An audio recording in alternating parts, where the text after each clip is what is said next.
Hello, Future Foodcast listeners. We're so glad that you've joined us for another episode of our podcast. I'm Pam Leinmiller, your interviewer for today, and I'm so excited to interview Meghan Hurley. She is the VP of Marketing for Farmer's Fridge and comes with a wealth of knowledge and so much great information that I think you're really going to enjoy hearing about today. Welcome to our podcast, Meghan. Thank you. I'm so excited to be here. Yeah, we are thrilled to have you. Well, let's start first of all with a little bit about you and how you've ended up where you are and exactly where that is. If you give us a little bit of trajectory. Sure. So I grew up in food. My dad's in the food business. I'm based out of Chicago, and so always have been interested in the food world, as I feel like most people probably are, but really wanted to follow that as a career. And so actually started in fine art insurance, which was was very exciting, but not actually what I wanted to do. And so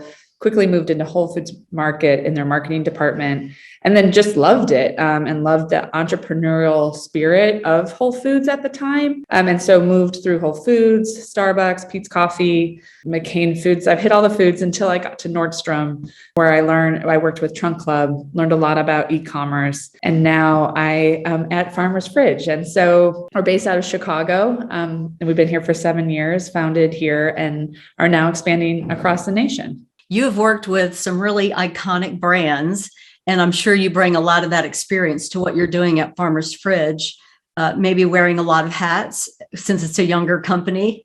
Yes. Just guessing. Well, very interesting. The initial mission of Farmer's Fridge was really not out in front of the consumer necessarily, but in stocking fridges. Can you tell us a little bit about that? Yeah.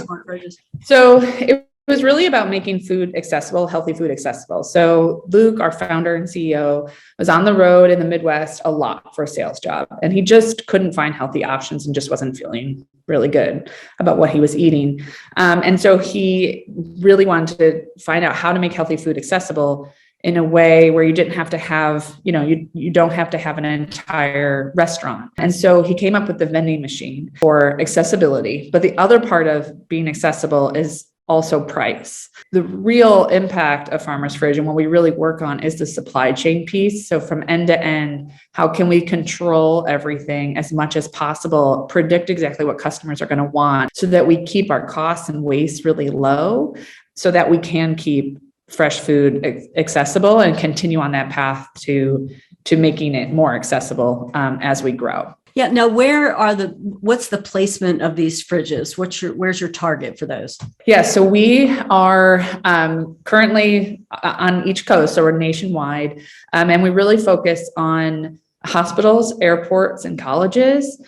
Before COVID, we were in a lot of offices and office buildings. So as you could probably expect, that business is not as strong right now. But really it's where I first had Farmer's Fridge was actually in a mall, and then visited it plenty when I was having my kids at Northwestern Hospital and there. So it's really hospitals and airports is really our bread and butter. And I think it's honestly, as far as the brand goes, a huge opportunity for us just to build the brand because it sees so many customers every day. Well, as you know, I think we passed each other in Orlando last month, as we talked before. And so we've been in airports recently and they're pretty packed. They're, I think, recovered from the pandemic. Would you agree? Oh, absolutely. And as everybody is dealing with staffing issues, airports are as well. And so we're actually I was in Orlando for the Airport Experience Conference, by the way. And it just seemed like everybody was so excited, but they're dealing with the same issue, which is they can't fully staff and run all of these restaurants, but there's tons of travelers and then tons of hungry travelers. And so that is why our airport business has been exploding in the last year, because we're just solving such a need as these airports ramp a lot quicker than you can ramp a brick and mortar business. Yeah, and that's really good to hear because everybody's talking about the issues with staffing, especially in the food industry, with being able to get good quality workers. And you're solving that problem with your solution, which was thought of long before there was this staffing issue, but it just helps to leverage.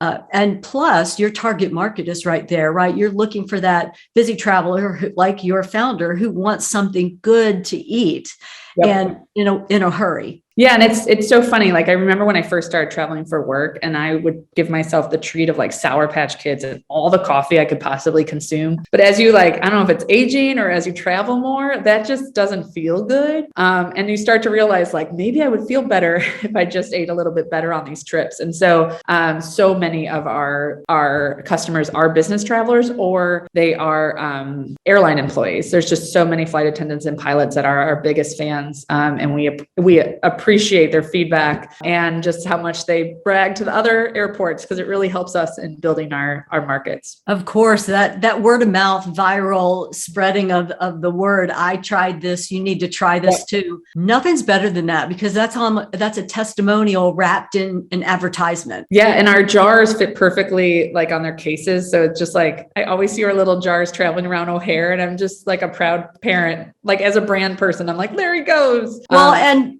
kudos to you on the marketing piece and figuring out what your people need and finding something that will fit with what they're already doing.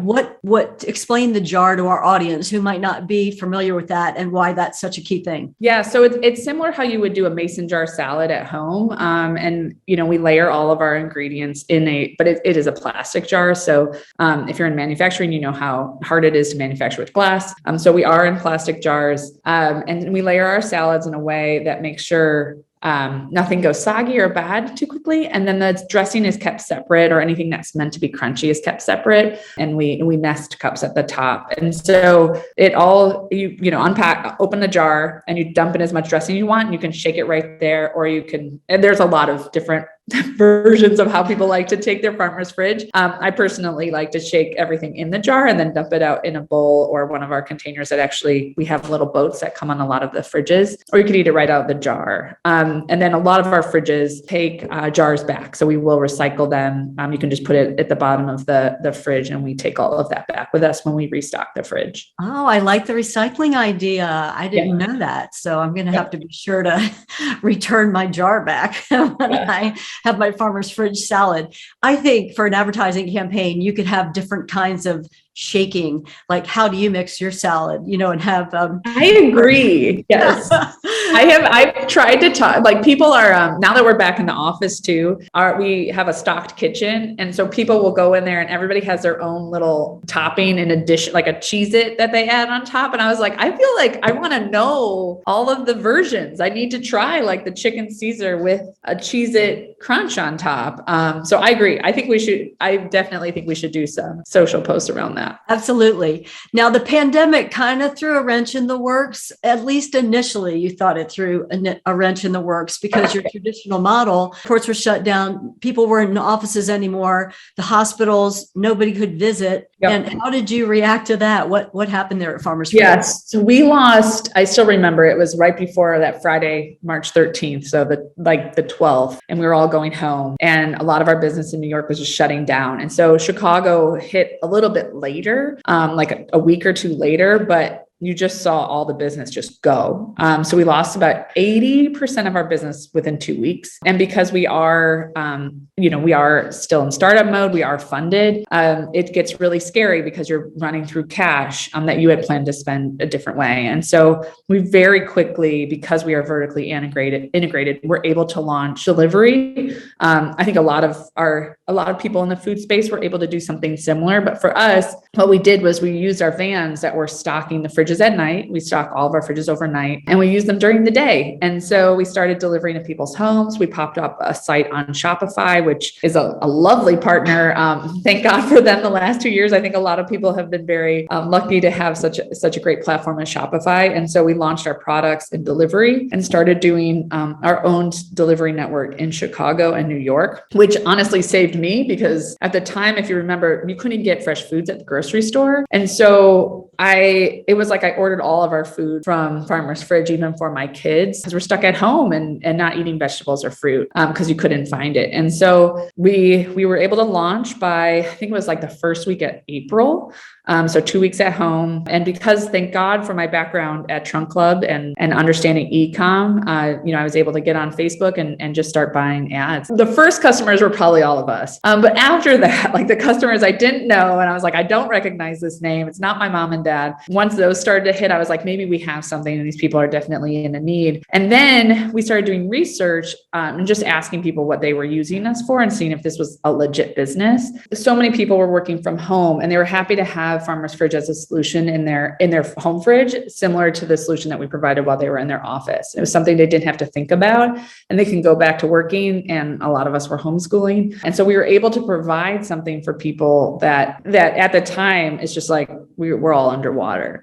And so as the business started to grow, that was the first time, at least for us, where we started to see that like people were attached to our jar as a brand. Like we're so obsessed with the fridge and the fridge is our baby. And we all talk about specific fridges like they are humans and have personality. But people love our jars. And so then we started to realize like the jar is the experience, the salad is the experience. All these supply chain folks are kind of moving out and saying like, oh my gosh, there's consumers on the other side. And so that was when we also started to see a lot of retail and wholesale partners come to talk about just carrying our jars. And so we worked with a lot of hospitals in New York about stocking them for wholesale accounts, especially because they weren't moving, doctors and nurses weren't moving between floors. And so we could provide them with a solution that was there. And it was really all of a sudden we went from fridge business to delivery business and then to wholesale and retail business within like a matter of 2 months. That's such an agile platform for you to be able to do all of those verticals in such a short amount of time. First of all, from mid-March to be able to turn around and flip your trucks to working during the day, doing more residential type deliveries. And what were your drivers thinking about that? Because they're used to like overnight incognito delivering to a refrigerator. Now they have to talk to people. Right. They don't talk to anyone. They knew like 3 security guards. And as a marketer, you're just like, oh gosh, they have to like go out in the world. And they loved it. So we branded all our vans, which was very exciting. And we branded, everybody got branded gear. Because before you just wanted to be a white van that was dropping off stuff in, the back of a building and not be branded. And so now we're out and about and people see us on the road or see us pulling up into their home. And so you wanted to make sure that it was clearly the Farmer's Fridge brand. And so we got to rebrand our vans and then the gear, I mean, I still wear the gear, which is fun. And then we had to rebrand our bags as well, because we were just dropping things off in these like paper bags that just looked so crusty. And I was like, oh, this is weird. But what really was so surprising to me was just how excited all of our drivers were to provide wonderful customer service. And we started to see all this stuff on social that was like, oh, my driver so-and-so stopped by again to drop, because it was people getting repetitive orders, repeat orders. And it was just a nice, heartwarming moment to be part of something. It was like we were providing this service and for people in this business, but our drivers also got to be part of this world that was so isolating. And it was just really nice. And I feel like we got to tell a lot of fun stories coming out of that. And that really tells a story about also your employee engagement for the drivers to be able to, that's a win-win-win. You as a company were able to figure out how to add on some additional verticals to be able to continue to operate, even though you had been over here. And also providing a valuable service. I didn't realize about hospitals, everything was locked down. So even the workers, the physicians and nurses weren't going between floors, and to be able to provide them with food, they couldn't just wander through the hospital to go to the cafeteria, which is always in the nether regions of the hospital. It's always somewhere really far away. It seems like to me anyway. And then also your drivers to be able to feel like they're really helping.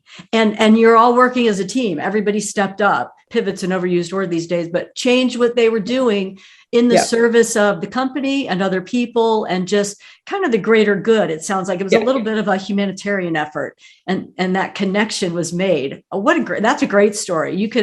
You're VP of marketing. I'm sure you're marketing. Well, yeah, it was great. We also had, I don't want to not acknowledge our investors, but we also had investors who had funds to give to COVID relief. And they used it to buy food at cost from us so that we can then donate to all these local hospitals, which was also great because you're keeping our teams employed, which was our biggest worry through all of that time. But then you're also providing all of this food. So it was a double win, and wonderful stories. And just the amount of ownership that everybody felt over our business at the time, I think was just something that I definitely benefited from as a marketer, but just something that you don't really forget. It was pretty wonderful. Yeah, I think you probably have a pretty low turnover at your company as a result of the teamwork that happened over the past couple of years, year and a half to 2 years, unfortunately moving on to 2 years. But, things are improving. But as a result, what have you learned? You've learned you can do all these things, but what decisions have you made? Are you staying in all of these verticals? Yeah, so we are staying in all the verticals. And what we've learned is our fridge is definitely our baby. And so that is where we really want to expand. Wholesale and retail are wonderful as far as, we're on shelf at Target in the Northeast and in the Midwest, which is just a wonderful brand to be a partner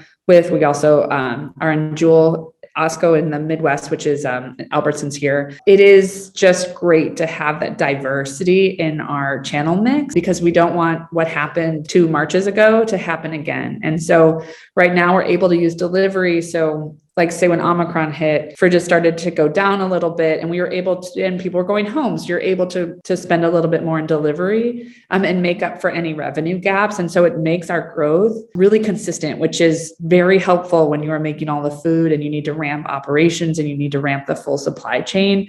And so delivery has allowed us to be much more controlled over that growth than we could have been in just fridge land. And so that omnichannel learning, I want to say, I guess we went through was really strong and something that we value very much right now as we look at how we're growing across the nation. And so trying to even do that in regional areas is like, where are our biggest delivery customers? There's like a ton in Texas. There's a couple airports in Texas. There's a couple of really great food retailers in Texas. And so that we're looking, to really expand pretty aggressively there one day. So that's kind of how we are looking at our growth as well. Exciting. Now your delivery drivers, are they doing both the wholesale and the residential still? Now that we expanded delivery, I think 44 states. It keeps changing because UPS and FedEx keep changing their zip codes, but we now use third-party logistics. So we're in 3PL. And we ship boxes across the nation to all these different states. Is a more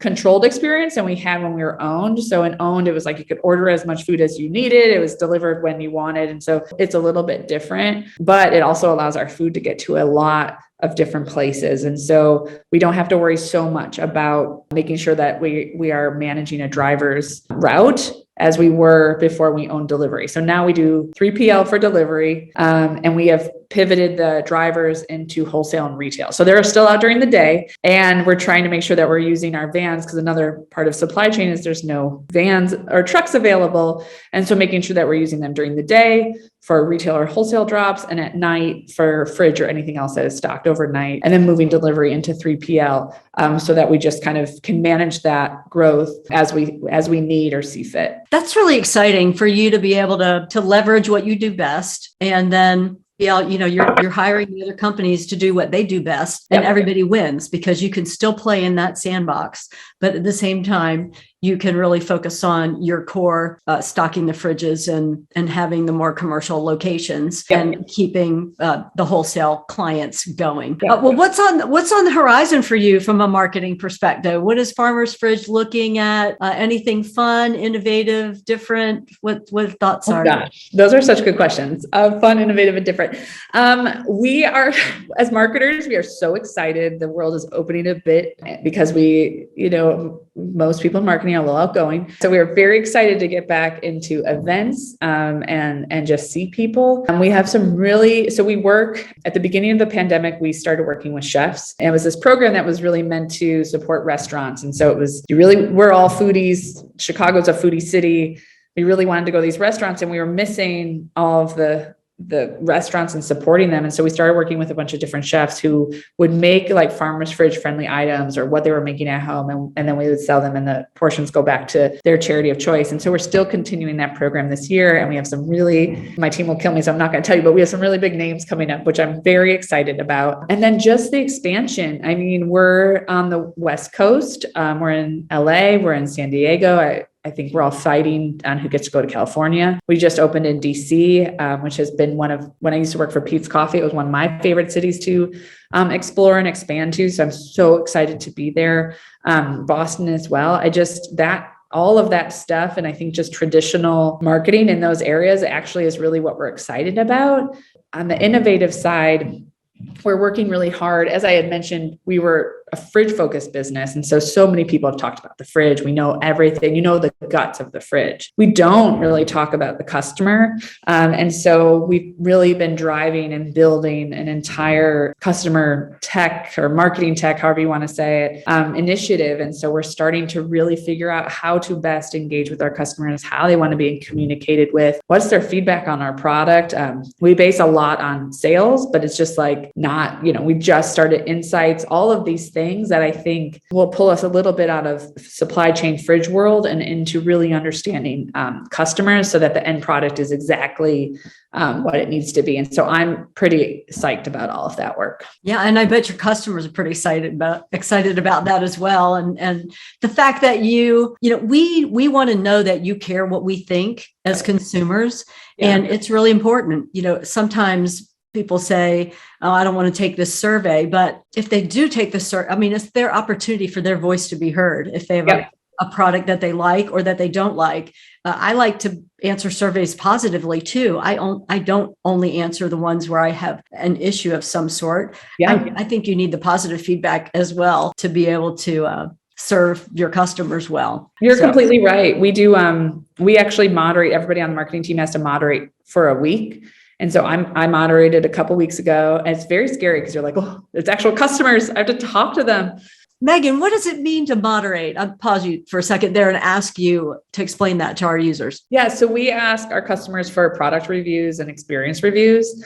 It's great to get a 5-star and you let it go on the website. But there's sometimes we get some pretty rough feedback. You want to make sure everybody is heard, but you'll also start to see some consistencies in feedback. Like our fridges, we've been getting a ton of feedback that our fridges are not stocked fully. And that's because the world is opening and we're ramping back up. So all of our stocking is based off an algorithm based on, all the daily sales. Well, if the next day sales are going up 10%, we're not necessarily ready for that. And so that is really what we were hearing, so much of that feedback, and really then started internal conversation about how do we get out in front of that so that we aren't constantly missing like a day behind in our planning. So for me as a VP of marketing, reading all the customer reviews, I was able to see something that we see a little bit of, but really put, a name to exactly what was happening. And it just really changes the way you look at your work and how you address things and how you respond to what's happening. You really need to think about it from a customer's point of view. And so that was really what was so important. And as a team, we switch off every week. Okay.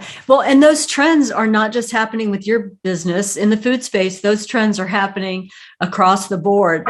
So those conversations are probably going on in lots of different places and trying to get ahead of it. But in your particular case, because you do serve fresh food, your lead times are shorter. It's not like you have a shelf stable box of something that you have months of shelf lead time on. You don't. You have smaller windows. So we have smaller windows, yes. And whatever happens to the product, like if there's anything happening with all the fresh product, that adjusts everything. And so how flexible we have to be across the board from, when something is growing to the end customer product, it's insane to watch, to be honest. Well, and you talked about supply chain. You're really talking about, from your manufacturing and putting together what you have to getting it to the end consumer, whether that be through the fridge or wholesale or retail. But the backside of that supply chain is you're relying on some sourcing that you don't really have control over, right? Correct. You've got natural grown foods, different environmental factors can affect, and you have to be able to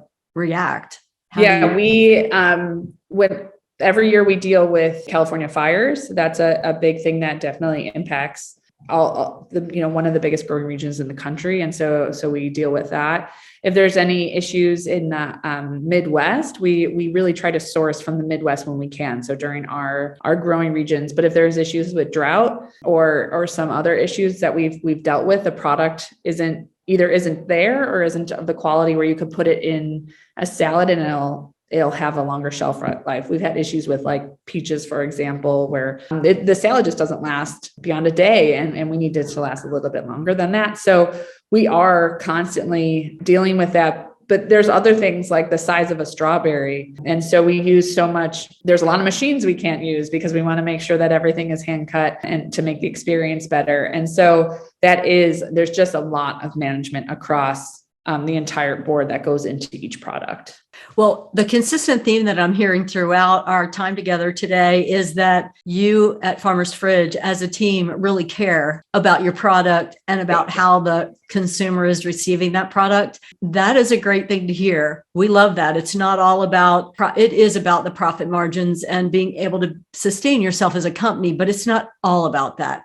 If you're serving your customer first, those are the things that are going to come. Yeah, I completely agree. And as you mentioned earlier, I've worked with some really great brands and I love when people want to talk to me about where I work and they just have stories, good or bad, or feedback. It means so much to be a brand that people feel that they're part of or that they own. And Farmer's Fridge is starting to gain that traction and it just feels great. And that feedback and that connection means so much to us, especially on the marketing team. And so it does feel like something special that we're building. Well, before we leave our interview today, is there anything else you'd like for our audience to know about Farmer's Fridge or about you or about your team or just anything that's on your mind?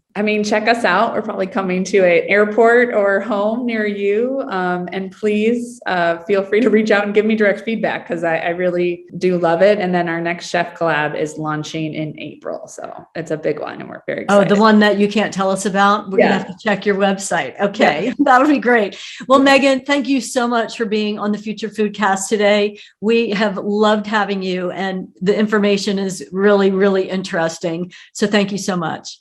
Thanks for listening to Future Foodcast. Future Foodcast is powered by Farm to Plate, the leading food blockchain platform.